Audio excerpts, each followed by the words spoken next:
Assalamu alaikum everyone. My name is Zunaira Afzal and I am here to present the topic of introduction and synthesis of binuclear transition metal carbonyls. सबसे पहले हम बाईन्यूक्लियर transition metal कार्बोनल्स के discovery की बात करेंगे कि इसको discover किसने किया. So, metal carbonates were firstly discovered by Loudwig Mode and his co-worker in 1890. इनको जो है 1890 में लॉर्डविंग मॉड और इसके को-वर्कर्स ने मेटल कार्बोनल्स को डिस्कवर किया था. अब हम लोग देखेंगे कि मेटल कार्बोनल्स कौन से कंपाउंड्स हैं, किन कंपाउंड्स को से ये बिलोंग करते हैं. तो ये ऑर्गेनोमेटेलिक कंपाउंड से बिलोंग करते हैं. अब सवाल ये पैदा होता है कि ऑर्गेनोमेटेलिक कंपाउंड्स कौन से होते हैं. ऑर्गेनोमेटेलिक कंपाउंड ऐसे कंपाउंड्स होते हैं जिनमें कार्बन और मेटल जो हैं वो डायरेक्ट बॉन्डिंग कर रहे होते हैं, यानी ऐसे कंपाउंड जिनमें मेटल और कार्बन एटम डायरेक्ट बॉन्डिंग करते हैं, ऐसे कंपाउंड्स को हम लोग ऑर्गेनोमेटेलिक कंपाउंड्स बोलते हैं.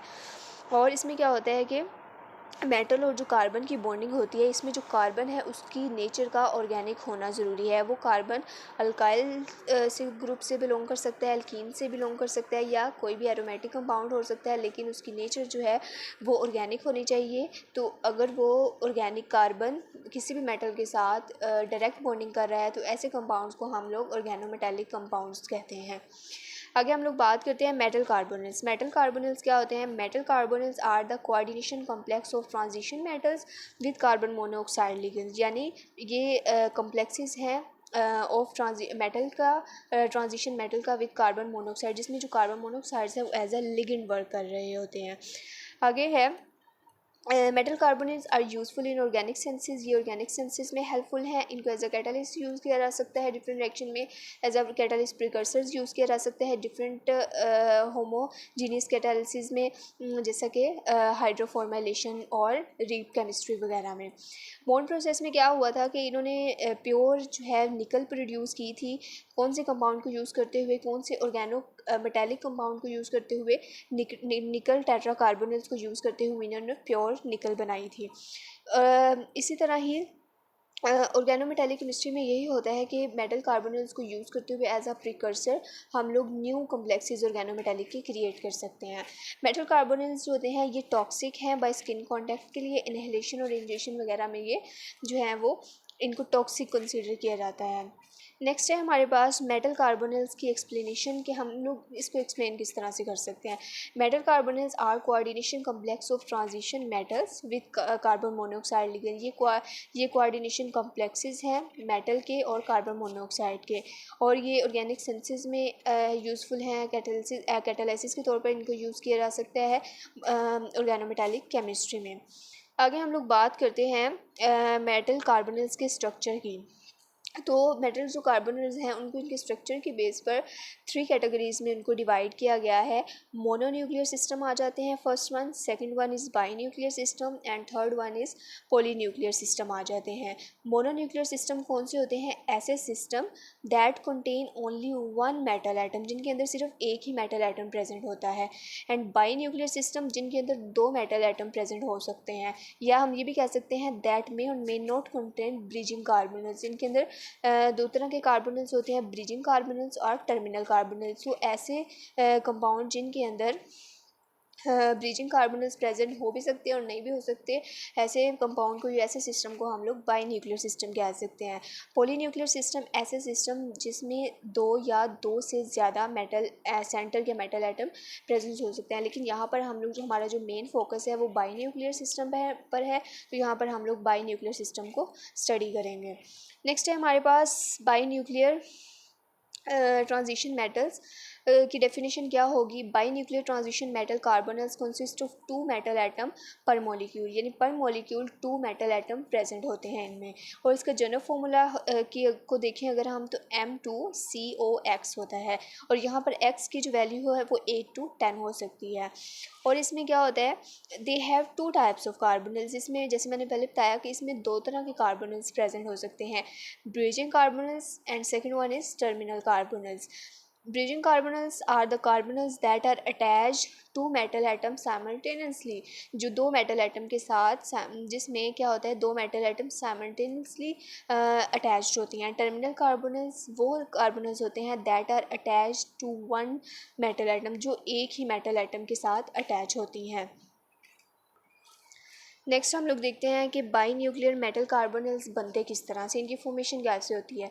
By nuclear metal carbonyls are formed by element having odd number of valence electron, यानी ऐसे एलिमेंट जिनके अंदर odd number of valence electron है उनसे ये फॉर्म होते हैं। Due to odd number of valence electron these complexes dimerise and form metal metal bond. ठीक है, ये ऑड नंबर होने की वजह से, वैलेंस इलेक्ट्रॉन के ऑड नंबर होने की वजह से ये आप कम्प्लेक्सेस जो हैं, दो कम्प्लेक्सेस आपस में डायमराइज होती हैं, मिलती हैं और मेटल मेटल का बॉन्ड बनाती हैं। Where each metal atom metal metal bond increase the electron count on the metal by 1। ठीक है, जहाँ जिसकी वजह से नंबर ऑफ इलेक्ट्रॉन्स जो होते हैं वो इंक्रीज़ करते हैं। आगे हम लोग देखते हैं कि इनका स्ट्रक्चर कैसे होता है। The structure of binuclear metal carbonate comprises of two metal centre, जिनके क्योंकि ये बाई है तो दो मेटल जो है वो सेंटर इनमें प्रेजेंट होंगे। Involve either metal metal bond और ब्रीजिंग कार्बन मोनोऑक्साइड ग्रुप और बोथ, या तो इनके अंदर क्या हो सकता है कि मेटल मेटल बॉन्ड प्रेजेंट होगा, या ब्रीजिंग कार्बोनाइल्स का कार्बन मोनोऑक्साइड का, या ब्रीजिंग कार्बोनाइल्स बोल सकते हैं कि ग्रुप प्रेजेंट होगा, या ये दोनों ही प्रेजेंट होंगे। ठीक है, फॉर एग्जांपल हम लोग एग्जांपल की बात करते हैं। यहाँ पर है CO2 CO8 यानी डाई कोबाल्ट ऑक्टा कार्बोनल्स। इसमें क्या होता है कि ये दो आइसोमर्स की फॉर्म में एग्जिस्ट करता है।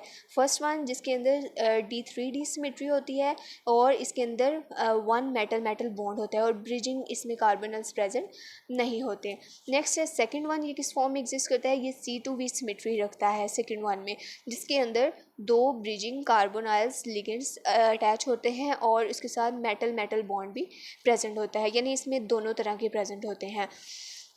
स्ट्रक्चर को हम लोग देख लेते हैं। इसमें क्या है कि इसमें ब्रीजिंग कार्बोनल्स और मेटल मेटल बॉन्ड जो है वो प्रेजेंट होते हैं CO2 CO8 में, यानी बाई डाई कोबाल्ट ऑक्टा कार्बोनल्स में। इसमें क्या होता है, दोनों तरह के प्रेजेंट होते हैं, ब्रीजिंग कार्बोनल्स भी प्रेजेंट होते हैं और मेटल मेटल बॉन्ड भी प्रेजेंट हो सकते हैं। लेकिन जो मेटल मेटल बॉन्ड तब कन्फर्म होते हैं अगर वो डायमैग्नेटिक नेचर के हैं, क्योंकि डायमैग्नेटिक नेचर ऐसे और डायमैग्नेटिक ऐसे होते हैं जिनके अंदर अनपेयर्ड इलेक्ट्रॉन नहीं होते। ठीक है, अगर इसमें जो है अगर इसमें ब्रिजिंग और मेटल मेटल बॉन्ड होते हैं, इसके दो आइसोमर्स हैं, एक को हम लोग एक ऐसा होगा जिसमें टर्मिनल कार्बोनल्स सिर्फ होंगे, या फिर ऐसा होगा जिसमें टर्मिनल कार्बोनल्स भी हैं और ब्रिजिंग कार्बोनल्स भी हैं। सेकंड जो है और जो है इसकी बॉन्डिंग से, यानी मेटल मेटल की बॉन्डिंग से इफ़ेक्ट पड़ता है EAN रूल पे, क्योंकि ये इलेक्ट्रॉन की शेयरिंग से बनते हैं।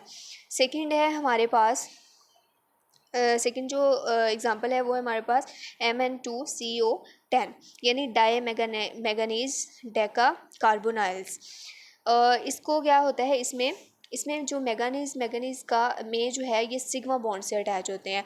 इसमें और 5 कार्बन्स जो हैं इनके साथ अटैच होते हैं एक मैगनीज के साथ।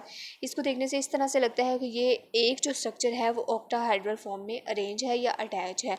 इस तरह जब हम इनको डिवाइड करते हैं, इनको कट डाउन करें अगर हम, तो हमें एक जो स्ट्रक्चर है वो ऑक्टाहाइड्रल फॉर्म में नज़र आएगा। ये दोनों अटैच इसलिए होते हैं ताकि ये अपनी स्टेबिलिटी को कायम रख सकें, क्योंकि जो मैगनीज है वो स्टेबल नहीं है, उसके अंदर 25 इलेक्ट्रॉन्स होते हैं और वो चाहता है कि वो स्टेबल हो, इसलिए वो एक इलेक्ट्रॉन तो अपने साथ वाली मेटल के साथ शेयर करता है और बाकी जो हैं वो 10 इलेक्ट्रॉन वो 5 जो कार्बोनिल्स हैं उनसे लेता है और अपनी स्टेबल हो जाता है।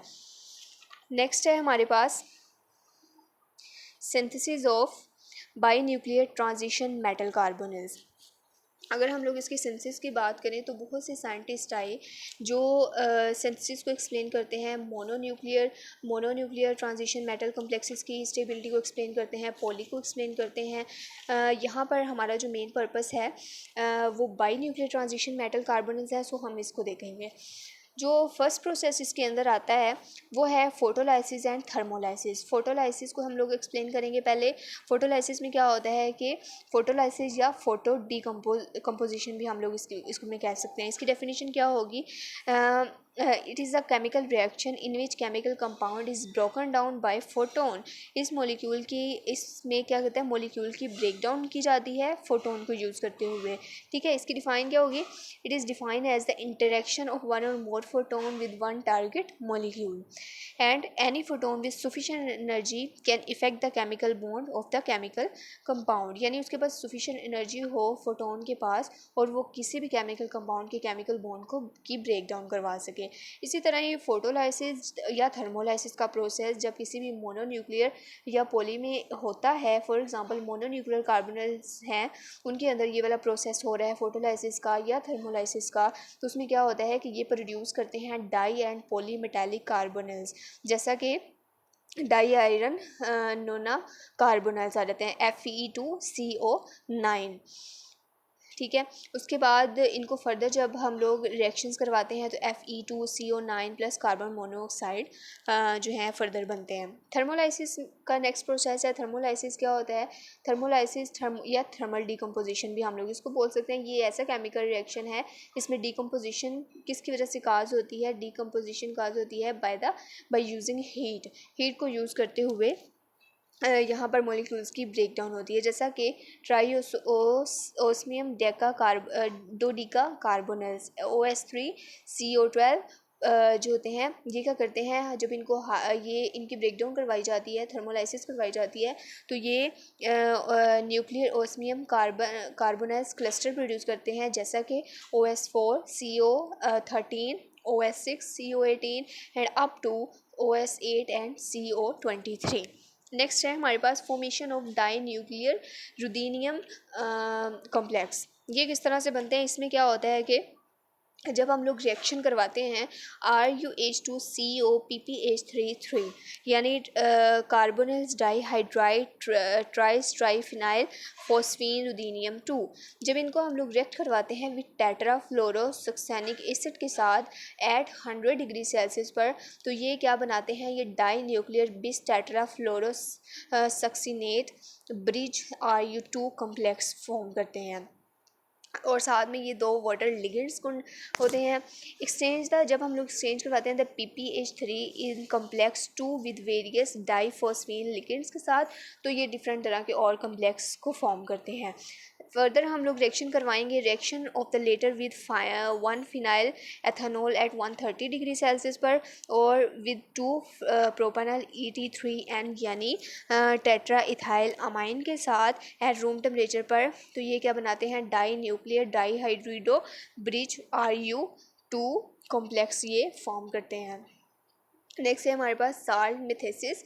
साल्ट मिथेसिस में क्या होता है कि ये एक ऐसा रिएक्शन जिनके अंदर साल्ट जैसा कि KCO CO4 विद RuCO3Cl2 के साथ ये मिक्सअप करते हैं और कंपाउंड बनाते हैं RuCO2CO12 का कंपाउंड बनाते हैं। इसी तरह ही जब हम सोडियम अमलगम को लेते हैं इन ड्राई टेट्रा हाइड्रो फुरान और इनको ट्रीट करवाया जाता है विद FeCO5 और Na2FeCO4 के साथ, तो ये जो है हमें आयरन जो बनता है 2 स्टेट्स में ऑब्टेन होता है। और जब सोडियम अमलगम को ट्रीट किया जाता है Re2CO10 और ReCO5 के साथ, तो हमें Re जो है वो एक स्टेट में ऑब्टेन होता है।